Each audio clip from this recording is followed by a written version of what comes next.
सब लोगों को जय मसीह की। ये 11वां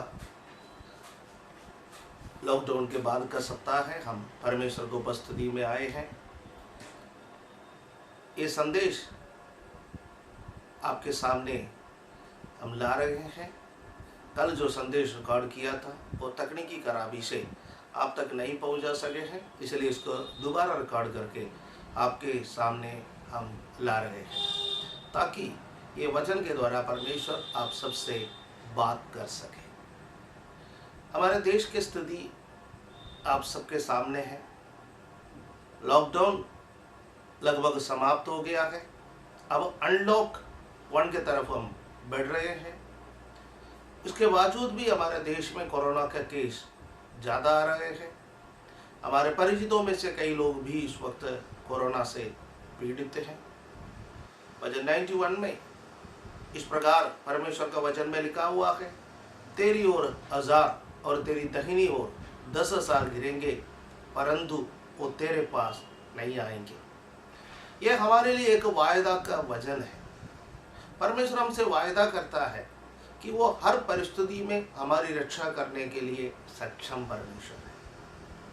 जब जीवन में परेशानी और दिक्कत आता है, लोग निराश हो जाता है। लोग सोचता है कि मैं परमेश्वर की आराधना क्यों करूं? बाइबल पढ़ने के बावजूद भी मेरे जीवन में प्रॉब्लम, प्रार्थना करने के बावजूद मेरे जीवन में प्रॉब्लम, चर्च में जाने के बावजूद मेरे जीवन में प्रॉब्लम। कई बार हम परमेश्वर को परमेश्वर नहीं, परमेश्वर को नौकर समझने लगता है। मुझे सुनने वाला किसी भी व्यक्ति परमेश्वर को परमेश्वर समझने में असमर्थ हो गया है, तो मैं आपसे ये अनुरोध करना चाहता हूं कि आप परमेश्वर को परमेश्वर समझिए। अपने मर्जी को मनवाने के लिए हम परमेश्वर की आराधना नहीं करते हैं, बल्कि परमेश्वर की मर्जी को मानने के लिए, परमेश्वर की मर्जी हमारे जीवन में पूरी होने के लिए हम परमेश्वर की आराधना करने वाले लोग हैं। आराधना हमारी स्वार्थता को पूरी करने के लिए हम नहीं करते हैं, बल्कि आराधना परमेश्वर की महिमा को हमारे जीवन में अनुभव करने के लिए हम करते हैं। जब हम आराधना करते हैं, परमेश्वर हमारे बीच में उतर आते हैं। हालेलुया। आज हम परमेश्वर के वचन की तरफ अपना ध्यान को दें। आज परमेश्वर के वचन से विश्वास के विषय में मैं आपसे कुछ बातें करना चाहता हूं।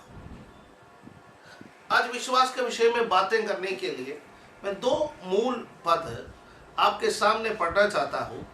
सबसे पहला पद है रोमियों के पत्री 10वां अध्याय उसका 17वां पद, रोमन्स चैप्टर 10 वर्स 17।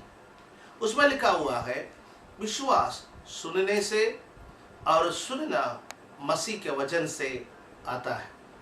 विश्वास सुनने से और सुनना मसीह का वचन से आता है। और दूसरा जो मूल पद है वो है यूहन्ना के सुसमाचार 14वां अध्याय उसका पहला पद, जॉन चैप्टर 14 वर्स 1। उसमें लिखा हुआ है कि तुम्हारा मन ना घबराए, परमेश्वर पर विश्वास करो और मुझ पर भी विश्वास करो। फिर से कहना चाहता हूं, तुम्हारा मन ना घबराए, परमेश्वर पर विश्वास करो और मुझ पर भी विश्वास करो। विश्वास मसीह की जीवन का मूलभूत सिद्धांत है।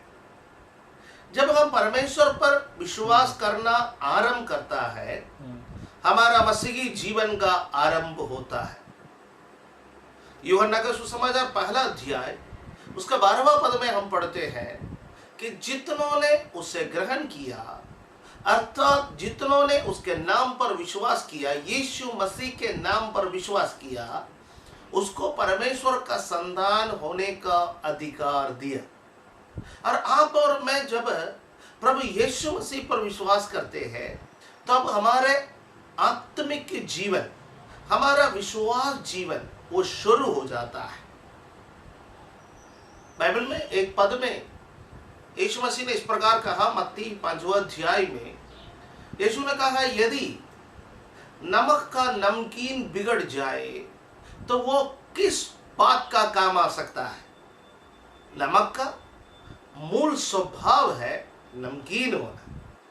यदि वो मूल स्वभाव नमकीन होना बिगड़ जाए तो फिर वो नमक किस काम का आ सकता है? यीशु ने कहा उसको सड़क पर फेंक दिया जाएगा और मनुष्यों के पैरों तले रौंद लिया जाएगा। विश्वासी, आपके और मेरे जीवन में हमें विश्वासी जो बनाता है वो है हमारा विश्वास। यदि हम में विश्वास नहीं पाएगा, हमारा विश्वास खत्म हो जाएगा। विश्वास के बिना विश्वासी किस काम का? वचन में लिखा हुआ है, जो मुझ में बने नहीं रहता उसको काट दिया जाता है, उसको अलग किया जाता है और वो सूख जाता है और उसको आग में झोंक दिया जाता है। प्यारो, आज हम ऐसे एक जमाने में आया है कि अब बड़े भय और भक्ति के साथ जीवन बिताए। अंत के दिनों के सारे लक्षण दिखाई दे रहे हैं। जगह जगह पर युद्ध की चर्चा है। हमारे दिल्ली शहर में अप्रैल के महीने से अभी तक कितने बार भूकंप के झटके महसूस की गई। टिड्डियों का आक्रमण, इतने लंबे समय तक टिड्डियों का जो आक्रमण है हमने कभी सुना नहीं था। लेकिन अब देखिए कि 5 राज्यों में इस वक्त टिड्डियों का आक्रमण चल रहा है। पूरे विश्व में महामारी फैला हुआ है। यीशु मसीह ने अपने आगमन से पहले होने वाले घटनाओं के बारे में जो वर्णन करता है, उसमें जितने वर्णन किया हुआ घटनाएं हैं वो सारे घटनाएं इन दिनों में प्रकट होकर के आ रहे हैं। यह हमको क्या संकेत दे रहा है?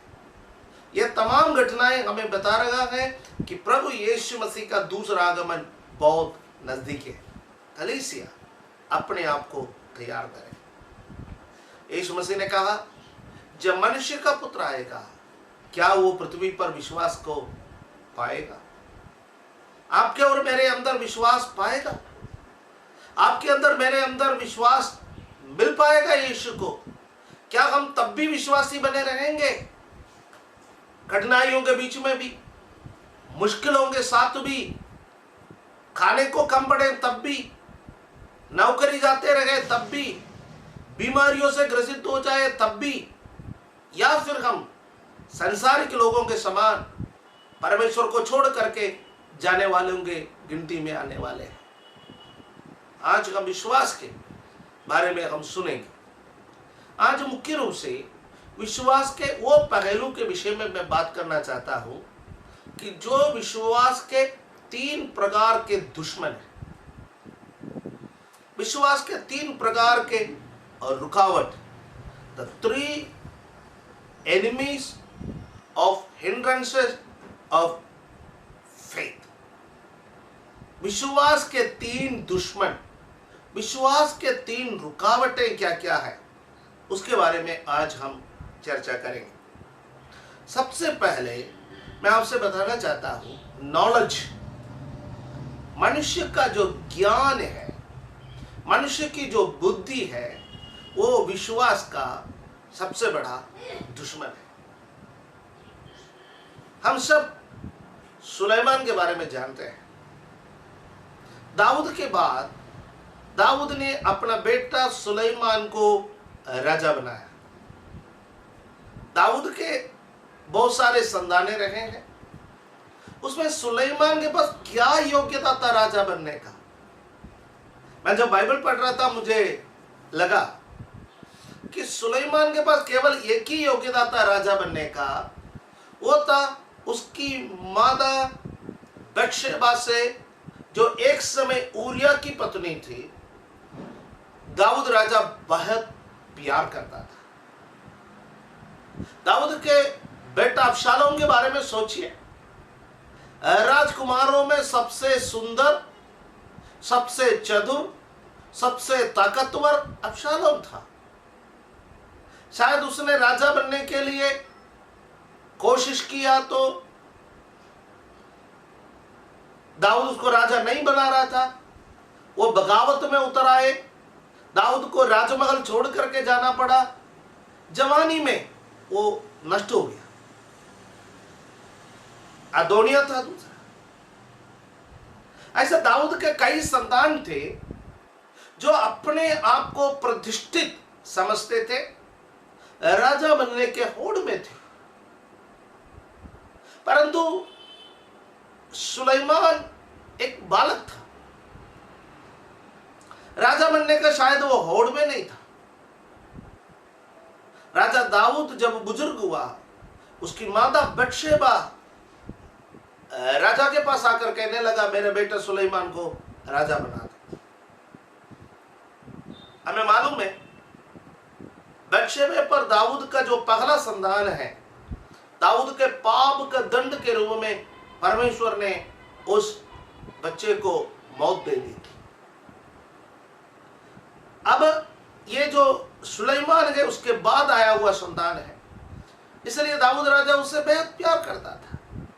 और एक बालक सुलेमान को दाऊद राजा ने अपने आंखों के सामने राजा बनाया और उसका परमेश्वर का विधियों के बारे में उसको सिखाया, परमेश्वर के बारे में उसको बताया।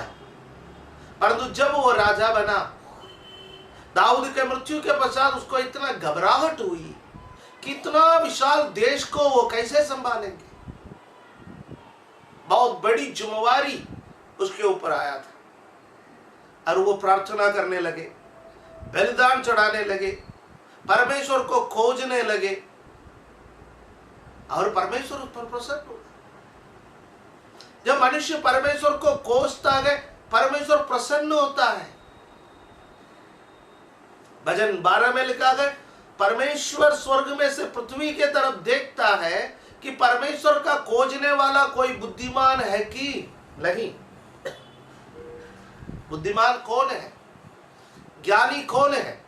परमेश्वर को खोजने वाला बुद्धिमान है, परमेश्वर को खोजने वाला ज्ञानी है। यहोवा का भय मानना बुद्धि का मूल है। प्यारो, ये सुलेमान जब वो बुद्धिमान बन गया, उसके बाद उन्होंने अपना बुद्धि को किस बात पर खर्च की? ये बहुत खतरनाक एक चीज है। ये बुद्धि उसको परमेश्वर से दूर कर लिया। मैं आपको बाइबल में से 2 पद पढ़ करके सुनाना चाहता हूं। सभाोपदेशक का पुस्तक जो राजा सुलेमान ने लिखा है, उसका पहला अध्याय उसका 17वां पद में वो क्या कहता है? सभाोपदेशक एक्लीसियास्टिक चैप्टर 1 वर्स 17, मैंने अपना मन लगाया कि बुद्धि का भेद लूं और बावलेपन और मूर्खता को भी जान लूं। उसका दूसरा अध्याय और उसका 12वां पद में भी हम एक समान वचन देखते हैं। फिर मैंने अपने मन को मोड़ा कि बुद्धि और बावलेपन और मूर्खता के कार्यों को देखूं। प्यारो, जिस बुद्धि परमेश्वर को खोजने के लिए परमेश्वर ने राजा सुलेमान को दिया, परमेश्वर का जन इस्राएल को परमेश्वर के रास्ते पर चलाने के लिए परमेश्वर ने राजा सुलेमान को दिया, उस बुद्धि का इस्तेमाल करते हुए सुलेमान ने क्या किया है? सुलेमान ने मूर्खता की बातों को जानने के लिए, बावलेपन की बातों को जानने के लिए अपना मन को लगाया है। हमारे संडे स्कूल में छोटे बच्चे आते हैं, जब संडे स्कूल में आते हैं, वीबीएस में आते हैं, उनका गीत गाने का तरीका, उनका बाइबल सीखने का तरीका, उनका आराधना करने का तरीका, परमेश्वर के बारे में उनका इच्छुकता, वो सब हमें बहुत अच्छा लगता है। लेकिन जैसा बच्चा 10वीं पार हो गया, 12वीं पार हो गया, कॉलेज में जाने लगता है, प्रोफेशनल कोर्सों में चले जाते हैं, नौकरियां मिलता है, उसके बाद उसका विश्वास जीवन में जो कमी आ जाता है, वो देख करके हमको बहुत दुख लगता है। परमेश्वर ने आपको ज्ञान दिया है, तो ये ज्ञान परमेश्वर से दूर होने के लिए परमेश्वर ने आपको नहीं दिया। परमेश्वर ने आपको नौकरी दिया है, परमेश्वर ने आपको बुद्धिमान बनाया है, परमेश्वर ने आपको प्रतिष्ठित व्यक्ति बनाया है, तो ये परमेश्वर से दूर होने के लिए परमेश्वर ने आपको नहीं दिया, ये परमेश्वर के नजदीक रहने के लिए परमेश्वर ने आपको दिया है। मेरे सुनने वाले प्यारे लोगों में से कोई इन दिनों में परमेश्वर से दूर गए, बाइबल से दूर गए, प्रार्थना से दूर गए, आराधना और कलीसिया से दूर गए, पवित्र लोगों से दूर गए, आप अपने मनमानी पर चल रहा है, तो आप वापस आइए। जैसा मैंने पहले बोला है, ये महामारी का समय परमेश्वर कलीसिया को पवित्र होने के लिए एक समय दे रहा है। यीशु मसीह ऐसा एक कलीसिया को लेने के लिए आने वाला है जिसमें ना कोई दाग हो, ना कोई झुर्री हो, ना कोई कलंक हो, एक निष्कलंक, एक तेजस्वी, एक ओजस्वी कलीसिया को लेने के लिए यीशु आने वाला है। हालेलुया। और उस कलीसिया में यदि आप शामिल ना हो पाए तो आपका ज्ञान और आपका बुद्धि का क्या बात है। सुलेमान के बारे में सोचिए, इतना बड़ा बुद्धिमान व्यक्ति जो परमेश्वर का भवन को बनाया, इतना बड़ा बुद्धिमान व्यक्ति अपने लिए कई राजमहलों को बनाया, इतना बड़ा बुद्धिमान व्यक्ति जिसका ज्ञान के बारे में सुनने के लिए दुनिया भर के लोग उसके दरबार में आते थे। इब्रानी का पत्री 11वां अध्याय में विश्वास के वीरों का जो लिस्ट है, उस लिस्ट में उसका नाम नहीं आ सका है। कई कमजोर लोगों का नाम उस लिस्ट में आया हुआ है, परंतु उस लिस्ट के अंदर सुलेमान के समान शक्तिशाली और बुद्धिमान लोगों का नाम नहीं है। आप इस संसार में कुछ भी हासिल करते हैं, बाइबल में लिखा हुआ है, यदि मनुष्य सारे जगत को हासिल करे, अपना प्राण का हानि उठाए, तो उसको क्या लाभ है। हमें इस संसार में चाहे कुछ भी मिले, लेकिन स्वर्ग राज्य में हम प्रवेश न कर पाए, तो हमारे जिंदगी का क्या मकसद है, हमारे जिंदगी का क्या लाभ है। प्यारो प्यारो, किस बात पर हमें घमंड करना चाहिए, किस बात पर हमें अपने आप को प्रतिष्ठित करना चाहिए। यिर्मयाह नबी का पुस्तक उसका 9वां अध्याय मैं आपके लिए पढ़ के सुनाना चाहता हूँ। यिर्मयाह नबी का पुस्तक 9वां अध्याय उसका 23 और 24वां वचन। यिर्मयाह चैप्टर 9 वर्स 23 and 24। यहोवा यूं कहता है, बुद्धिमान अपनी बुद्धि पर घमंड ना करे, न वीर अपनी वीरता पर, न धनी अपने धन पर घमंड करे। फिर से सुनिए, बुद्धिमान अपनी बुद्धि पर घमंड ना करे, वीर अपनी वीरता पर घमंड ना करे, धनी अपने धन पर घमंड ना करे, परंतु जो घमंड करे वह इसी बात पर घमंड करे कि वह मुझे जानता और समझता है। लोग परमेश्वर को जानता और समझता है, इस पर घमंड करे कि मैं ही वो यहोवा हूँ जो पृथ्वी पर करुणा, न्याय और धर्म के काम करता है, क्योंकि मैं इन्हीं बातों से प्रसन्न रहता हूँ। बाइबल हमें स्पष्टता से कहते हैं, बुद्धि कोई घमंड करने वाली चीज नहीं है, वीरता कोई घमंड करने वाली चीज नहीं है, धन कोई घमंड करने वाली चीज नहीं है, प्रतिष्ठा कोई घमंड करने वाली चीज नहीं है। यदि कोई घमंड करना चाहता है तो यहोवा परमेश्वर को जानता है, इस बात पर गर्व करे। हमारे पास एक जीवित परमेश्वर है, जिस परमेश्वर ने आकाश और पृथ्वी को बनाया, जिस परमेश्वर ने सारे ब्रह्मांड को बनाया, जो परमेश्वर सब चीजों का संचालन करने वाला परमेश्वर है, हम उस परमेश्वर को जानते हैं। यह हमारे लिए बड़ा गर्व की बात है।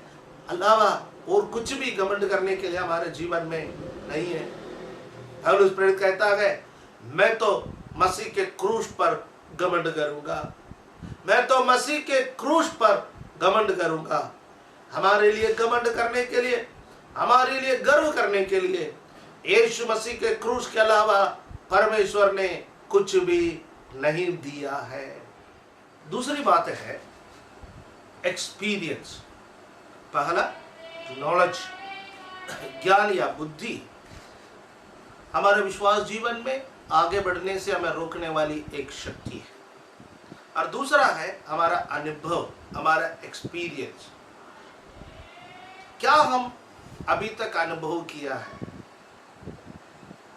हमारा अनुभव क्या है, हमारा तजुर्बा क्या है। कई बार लोग कहते हैं, जब उनको विश्वास जीवन के बारे में सिखाते हैं, परमेश्वर के वचन के बारे में सिखाते हैं, यीशु मसीह के बारे में सिखाते हैं, स्वर्ग और नरक के बारे में सिखाता है, तो लोग ऐसा प्रतिक्रिया व्यक्त करते हैं, मैं जानता हूँ, मुझे तजुर्बा है, मेरा अनुभव है। आपका अनुभव आपको विश्वास जीवन में नहीं बढ़ा सकते। मेरा यह सेंटेंस सुनने वाला कई लोग विचलित हो सकता है, क्योंकि आप कहेंगे कि मैं तो चर्च में तभी आया था जब प्रभु ने मेरे बीमारी को चंगा किया, या मैंने कोई चमत्कार देखा तभी तो मैं प्रभु के पास आया। मैं मना नहीं कर रहा। परमेश्वर का वचन परमेश्वर को अपने लोगों तक पहुंचाने के लिए किसी भी तरीका वो इस्तेमाल कर सकता है। उसमें से एक तरीका चंगाई हो सकता है, चमत्कार हो सकता है, या अन्य कई माध्यम से परमेश्वर आपसे व्यवहार किया होगा। परंतु आपका अनुभव आपको विश्वास जीवन में नहीं बढ़ा सकता है। विश्वास जीवन में आपको बढ़ा सकता है वो है परमेश्वर का वचन। विश्वास सुनने से, और सुनना मसीह के वचन से आता है। विश्वास चंगाई या चमत्कार से नहीं, वो एक माध्यम है वचन सुनने का। चंगाई के ओर से, चमत्कार के जरिए से वचन सुनने के एक माध्यम आपके लिए खुला। और जब आपने उस वचन को सुना और उस वचन को आपने ग्रहण किया, तब आपका जीवन में परिवर्तन आया है, तब आपका जीवन में विश्वास की बढ़ोतरी हुई है। मैं एक उदाहरण आपके सामने रखूंगा इसके लिए। लूका का सुसमाचार 5वां अध्याय उसका 5वां पद को आपके सामने मैं पढ़ के सुनाना चाहता हूँ। Luke chapter 5 verse 5। शमौन ने उसको उत्तर दिया, है स्वामी, हमने सारी रात मेहनत की और कुछ न पकड़ा, तो भी तेरे कहने से जाल डालूंगा। शमौन ने यीशु को उत्तर दिया, है स्वामी, हमने सारी रात मेहनत की और कुछ ना पकड़ा। शिमोन का एक अनुभव है, वो अनुभव वो बयान कर रहा है, हमने पूरी रात मेहनत की। इसका संदर्भ हमें मालूम है। एक दिन सुबह का समय यीशु गन्नसरत झील के पास आया और यीशु ने देखा 2 नाव किनारे पर लगी हुई थी और उन नावों में बैठकर मछुआरे जाल को धो रहे थे। अब जाल को धोने का अर्थ है काम खत्म हो गया है, अब जाल को धो करके मरम्मत करके रख के फिर घर चला जाना है। और यीशु उसमें से एक नाव के पास आया, वो नाव शिमोन पतरस का था। यीशु ने उससे कहा, मुझे क्या नाव थोड़ी देर के लिए मिलेगा, मैं प्रचार करना चाहता हूं, इस नाव को मंच बनाना चाहता हूं। और शिमोन ने यीशु मसीह के लिए अपना नाव को दे दिया। सोचिए, पूरी रात मेहनत करके कुछ भी नहीं मिला, निराशा के अनुभव में, दुख के अनुभव में, कठिनाई के अनुभव में जब शिमोन पतरस गुजर रहा था, उस वक्त उन्होंने अपना नाव यीशु को इस्तेमाल करने के लिए दिया। कई बार हम जब खुश होता है बाइबल पढ़ता है, खुश होता है आराधना करता है, खुश होता है कलीसिया में आता है, परंतु जीवन के कठिनाइयों का समय, जीवन के दुखों के समय, जीवन के कष्टों के समय हम यीशु मसीह से कहने लगता है, अब तो मुझे बाइबल नहीं चाहिए, अब तो मुझे प्रार्थना नहीं चाहिए, अब तो मेरा विश्वास उड़ गया है। पिछले दिनों में भी किसी से ये बात सुन करके दुख लगा कि ओ मेरा विश्वास उड़ गया है। मैं जैसा चाहता था वैसा परमेश्वर मेरे जीवन में काम नहीं किया, मैंने जैसा उम्मीद किया वैसा परमेश्वर मेरे जीवन में काम नहीं किया, इसलिए मैं परमेश्वर को छोड़ रहा हूं। नहीं, आप गलत कर रहे हो। पतरस ने यहां पर क्या किया? निराशा के अनुभव में भी, कठिनाइयों के अनुभव में भी यीशु के लिए अपना नाम को दे दिया। बाद में हम पढ़ते गए, वो उसका जीवन में एक आशीष का कारण बना। और यहां पर पद 4 में पढ़ने का समय, प्रचार खत्म होने के बाद यीशु सीमोन पतरस से कह रहा कि पतरस, अब नाव को गहराई की ओर ले चल, जाल को गहराई में डाल दे। उसी समय पतरस कह रहा है, स्वामी पूरे रात हमने मेहनत की परंतु कुछ भी नहीं पकड़ा। मेरा एक अनुभव है, आप मेरा अनुभव का इनकार नहीं कर सकता, आप मेरा अनुभव को त्याग नहीं सकते, मेरा अनुभव को सुनना पड़ेगा। मेरा एक्सपीरियंस है पूरी रात का मेहनत, मेरा एक्सपीरियंस है कोई फल नहीं मिला, कुछ भी नहीं पकड़ा। लेकिन उसका आखिरी सेंटेंस में पतरस जिस बात को कह रहा है वो बहुत बड़ी बात है। वो कहा, फिर भी तेरे कहने से मैं काम करने के लिए तैयार हूं। प्यारो, आपका अनुभव आपसे क्या कहता है उस पर भरोसा मत कीजिए। परमेश्वर का वचन जो कहता है इसको करने के लिए अपने आप को तैयार कर लीजिए। ये वचन आपका आधार है, ये वचन आपका जीवन है, ये वचन आपका मार्ग निर्देश है। क्या लिखा हुआ है भजन 119 के 105 में, तेरा वचन मेरा पाँव के लिए दीपक और मेरा मार्ग के लिए उजियाला है। जीवन में जब अंधकार आता है, जीवन जब भावमय हो जाता है, जीवन जब दिशाहीन हो जाता है, आपका अनुभव आपको निराशा में जब ले जाता है, यह वचन आपको आशा में ले आएंगे। यही पतरस का कहना है, पूरी रात हमने मेहनत की, कुछ नहीं पकड़ा, फिर भी तेरे कहने से मैं काम करने के लिए तैयार हूं। यीशु के कहने से, यीशु के वचन के मुताबिक जब पतरस ने जाल को डाला, और हम बाइबल में पढ़ते गए इतने मछलियां मिल गए, उसके नाव भर गए, उसके साथियों के नाव भर गए, बहुतों के लिए आशीष का कारण बना है। अब यीशु के वचन के अनुसार चलोगे तो आपका रूखी सूखी जीवन को बहुतों के लिए आशीष का कारण बनाने के लिए परमेश्वर सामर्थ्य है। आपका निष्फल जीवन में बहुत सारे फलों को लाने में परमेश्वर सामर्थ्य है। आपका निकम्मे जीवन को फलदायक जीवन में परिवर्तित करने के लिए यीशु सामर्थ्य है। तो विश्वास जीवन में आप बढ़ना चाहता है, आपका ज्ञान को विश्वास का बाधा बनने मत दीजिए, आपका अनुभव को विश्वास का बाधा बनने के लिए मत दीजिए। और तीसरी बात है, और सर्कमस्टांसेस, हमारे हालात, हमारी परिस्थिति। कई बार हम हालातों से इतने दबे हुए हैं कि हम हमारे हालातों पर बैठ करके रोने लगते हैं, हमारे परिस्थितियों पर बैठ करके रोने लगते हैं। लेकिन आज ये परमेश्वर का वचन सुनने वाले भक्तों, परिस्थिति पर बैठ करके रोने के अलावा उसको छोड़ दीजिए। आपके पास वो परिस्थिति पर बैठ करके रोने के अलावा कोई काम नहीं है, तो आज परिस्थिति को देकर के रोने के लिए नहीं, परिस्थिति के ऊपर जय पाने के लिए परमेश्वर ने आपको बुलाया है। मैं एक उदाहरण समेत इस बात को बयान करते हुए आज का वचन को समाप्त करना चाहता हूं। पहला राजा उसका 18वां अध्याय, उसका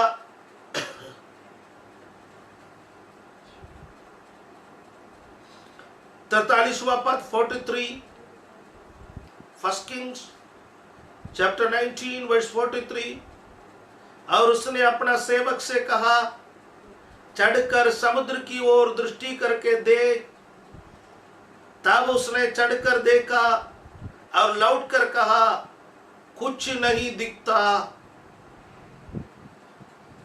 कुछ नहीं दिखता। यहां पर करमेल के पर्वत पर भविष्यवक्ता एलिया है। करमेल के पर्वत पर परमेश्वर ने एक चमत्कार किया।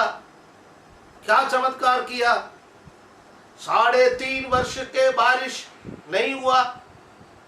एलिया फिर अहाब के पास आया, कहा करमेल पर्वत पर आ, यहोवा परमेश्वर के लिए मुझे बलिदान चढ़ाना है। अहाब की पत्नी दुष्ट रानी इजबेल के मेष में से खाने वाले अशेरा और बाल के 850 याजकों को उसने करमेल पर्वत पर इकट्ठा किया। बोला, पहले तुम बलिदान चढ़ाओ। सुबह से लेकर के दोपहर तक का टाइम उनको दे दिया। उन्होंने कहा, आग नहीं जलाएंगे बलिदान पर। जो परमेश्वर स्वर्ग से आग उतारेंगे वो परमेश्वर जीवित परमेश्वर है। बाल के और अशेरा के याजकों ने भरपूर कोशिश की, अपने आप को घायल किया, अपना लहू चढ़ाया, सब कुछ किया, लेकिन उनके बलिदान पर आग नहीं उतरा। दोपहर के बाद ये लिया, ओ पत्थरों को चुन करके, 12 पत्थरों को चुन करके यहोवा के वेदी की मरम्मत की, जो करमेल पर एक समय था। और वहां पर एलिया का बलिदान हम बाइबल में विस्तार रूप से पढ़ते हैं। एलिया का प्रार्थना है, परमेश्वर मैं तेरा दास हूं और जो कुछ भी मैं कर रहा हूं तेरे कहने के अनुसार, तेरे वचन के अनुसार मैं कर रहा हूं। ये जनता जानने के लिए स्वर्ग में से आग उतार। परमेश्वर वहां स्वर्ग में से आग उतारा। ना केवल बलिदान को बल्कि पूरे वेदी को परमेश्वर ने जला दिया है। यह स्पष्ट कर दिया है, स्वर्ग से आग उतारने में यदि कोई सामर्थ्य है, पुकारने पर उत्तर देने के लिए कोई सामर्थ्य है, प्रार्थना सुनने वाला कोई परमेश्वर है, तो यहोवा परमेश्वर है।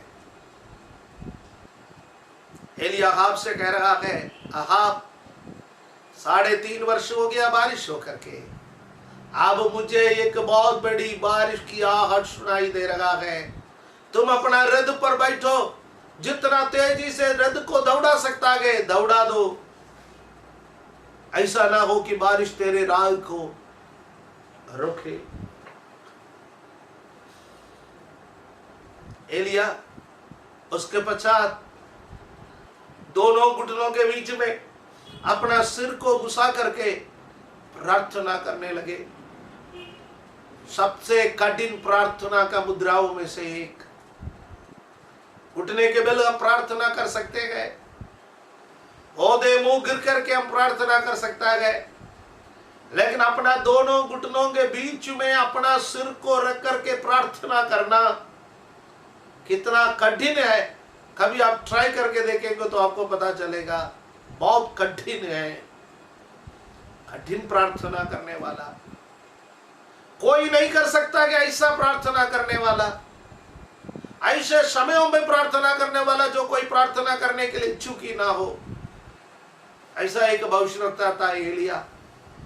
प्रार्थना के पश्चात वो अपना सेवक को बुला करके कह रहा है, तू चढ़ करके समुद्र की ओर देख, समुद्र की ओर देख, क्या कोई बादल है? वो वापस आके कह रहा है, नहीं, मुझे कुछ भी दिखाई नहीं दे रहा है। हालात बहुत खराब है, हालात में कुछ भी दिखाई नहीं दे रहा है। परिस्थितियां खराब है, परिस्थितियां विपरीत दिशा में जा रहे हैं। कुछ देखने की उम्मीद, कुछ सुनने की उम्मीद, कुछ पाने की उम्मीद, सब कुछ खत्म। उस स्थिति में, सूखाग्रस्त स्थिति में खड़े हैं। आप अपने जीवन के चारों तरफ जब देखते हैं, लॉकडाउन के बाद का आपका जीवन, आगे नौकरी का क्या होगा आपको नहीं मालूम, बच्चों का पढ़ाई क्या होगा आपको नहीं मालूम, आपका बिजनेस का क्या होगा आपको नहीं मालूम, आप खर्चा कैसे चुकाएंगे आपको नहीं मालूम, आपका जीवन में आगे क्या क्या आने वाला है, किन परिस्थितियों से गुजरना पड़ेगा आपको नहीं मालूम, किराया कैसा देंगे आपको नहीं मालूम। आपके परिस्थितियां विपरीत है, आपके हालात विपरीत है, आपको कुछ भी दिखाई नहीं दे रहा है, परंतु विश्वास कीजिए आपका प्रार्थना आपके हालातों को परिवर्तित करेंगे। एलिया अपना सेवक से कहता है तू 7 बार जा, 7 बार दे। 7वीं बार वो आकर के कह रहा है हाँ, मुट्ठी वर्षा बादल समुद्र में से निकल के आ रहा है। प्यारो, बाइबल में 7वां संज्ञा महत्वपूर्ण है। 7 परमेश्वर का संज्ञा है। 7 पूर्णता को दर्शाता है। आपका विश्वास का पूर्णता में, आपका प्रार्थना के पूर्णता में आपके लिए कार्य करने वाला एक परमेश्वर है। मुट्ठी वर्षा जो बादल है, वो बादल अचानक पूरे आसमान में छा गए। एलिया जब वहां पर देखने के समय आगाब वहीं पर खड़ा है। आगाब को नहीं मालूम है यहाँ पर क्या होने वाला है। अभी तक आगाब गया नहीं। एलिया आगाब से कह रहा है यहाँ पर तुम क्या कर रहे हो, जल्दी रथ पर बैठ, बड़ी बारिश आने वाली है, अपने राजमहल की ओर चल। बाइबल में लिखा है परमेश्वर ने अपना भक्त एलिया के पैरों पर ऐसा मोटर फिट कर ली कि वो रथ से आगे दौड़ा। हालेलुया। जब आपके हालात आपके विपरीत में खड़े हो जाएंगे, आपका विश्वास जीवन में चुनौती बन करके खड़े हो जाएंगे। हालातों पर विश्वास मत कीजिए, वचन पर विश्वास कर लीजिए। शहर के बच्चे भूखे बैठेंगे, परंतु यहोवा को खोजने वालों को कोई कमी घटी नहीं होंगे। विपरीत परिस्थितियों से गुजरने वाले लोगों, बाइबल के वायदे के वचन को सुबह बोलो, शाम को बोलो, दोपहर को बोलो। असंभव शब्दों को मुंह से मत निकालो, नकारात्मक बातों को मुंह से मत निकालो। आपके लिए चमत्कार करने वाला एक परमेश्वर जीवित है।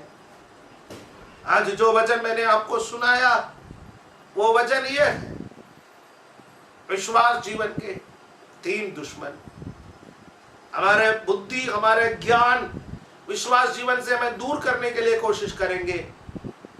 इसलिए परमेश्वर के सामने जब आते हैं, एक मूर्ख के समान उसके सामने आएगा, प्रभु मैं कुछ नहीं जानता, मेरी बुद्धि सीमित है, अगला क्षण क्या होने वाला है मैं नहीं जानता। मैं आप पर भरोसा करता हूं, आपके वचन पर भरोसा करता हूं। दूसरा, हमारा अनुभव हमारे विरोध में काम कर सकता है, परंतु परमेश्वर का वचन हमारा अनुभव से बढ़कर है। तीसरा, हमारा हालात जो हमको दिखाई देता है वो विपरीत हो सकता है। हालातों पर विश्वास करने के लिए, अनुभवों पर विश्वास करने के लिए, ज्ञान पर भरोसा करने के लिए परमेश्वर ने हमें नहीं बुलाया। हमारा भरोसा परमेश्वर का वचन पर है, और जो परमेश्वर का वचन पर विश्वास करता है वो सदा और सर्वदा बना रहेगा, क्योंकि परमेश्वर ने कहा आकाश और पृथ्वी टल जाएंगे, मेरा वचन कभी नहीं टलेंगे। रोमी 10:17। विश्वास सुनने से और सुनना मसीह का वचन से। यूहन्ना 14:1 उसमें लिखा हुआ है कि तुम्हारा मन व्याकुल ना हो, परमेश्वर पर विश्वास करो और मुझ पर भी विश्वास करो। हम हमारे आंखों को बंद करें, प्रार्थना करें। Hallelujah, praise the Lord, hallelujah. हमारे स्वर्गीय पिता, हम आपके उपस्थिति में आते हैं। आज का वचन हमारे जीवन में आशीष का कारण बने। परमेश्वर, हम हमारे बुद्धि पर, हमारे ज्ञान पर भरोसा करने वाला नहीं, हम हमारे अनुभवों पर भरोसा करने वाला नहीं, हम हमारे परिस्थितियों पर भरोसा करने वाला नहीं, हम आपके वचन पर भरोसा करने वाले बने। उसके लिए परमेश्वर आप हमारी सहायता कर लीजिए। आपके अनुग्रह हमारे जीवन में बने रहने के लिए प्रार्थना करते हैं। धन्यवाद देता है, आदर महिमा आपको देते हैं, और यीशु मसीह का पवित्र नाम से इस प्रार्थना को मांगने का समय सुनो और कबूल करो हमारे स्वर्गीय पिता। आमीन।